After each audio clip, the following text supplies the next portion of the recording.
used vehicles imported by the donor shall be valued at the import price adopted by custom authorities. अगर आप बाहर से use vehicle import करें तो फिर आप उसकी परचेज कॉस्ट नहीं लेंगे, बल्कि आप कौन सी वैल्यू लेंगे, वही value adopted by custom authorities plus all charges and duties till their registration. ठीक है, जवाब दें. फर्ज करें अगर आप बाहर से, इसको भी क्विक जरा रिकॉल वर्बली इसकी एग्जांपल ले लें. फर्ज करें आपने एक यूज्ड व्हीकल बाहर से इंपोर्ट किया है 5 लाख का, तो उसकी कॉस्ट क्या हुई, परचेस कॉस्ट कितनी हुई, 5 लाख रुपए. कस्टम वाले बोलते हैं नहीं ये तो है 8 लाख का. तो अब बताइए आप डोनेशन पर्पस के लिए 5 लाख लेंगे या 8 लाख लेंगे? 8, इस केस में 8 लाख. यूज्ड इंपोर्टेड व्हीकल में 8 लाख. हाँ अच्छा, इस 8 लाख ले लिया आपने, इस पर आपने 10% ड्यूटी पे की, कितना हो गया, 80,000 रुपए. कितना अमाउंट हो गया, 8,80,000 रुपए. ठीक है, और इस पर आपने 1,20,000 रजिस्ट्रेशन वगैरह पे कर दी, कितना हो गया,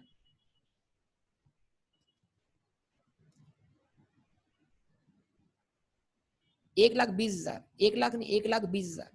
कितना हो गया पूरा, 10 लाख, 1 मिलियन. तो इस केस में 1 मिलियन क्या हो गई बेटा, value of donation. Correct, okay.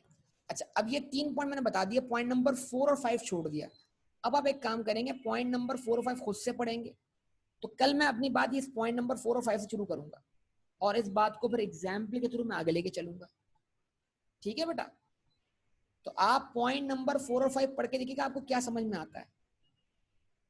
तो समझ में आएगा जो वो आपसे कल डिस्कस करेंगे, बाकी बातें इंशाल्लाह हम अगली क्लास में कर लेंगे. ओके, यहां तक ठीक है आपकी सेहत के लिए? जवाब दीजिए. ओके, तो इंशाल्लाह इसको कंटिन्यू करेंगे अगली क्लास के अंदर. ओके बेटा.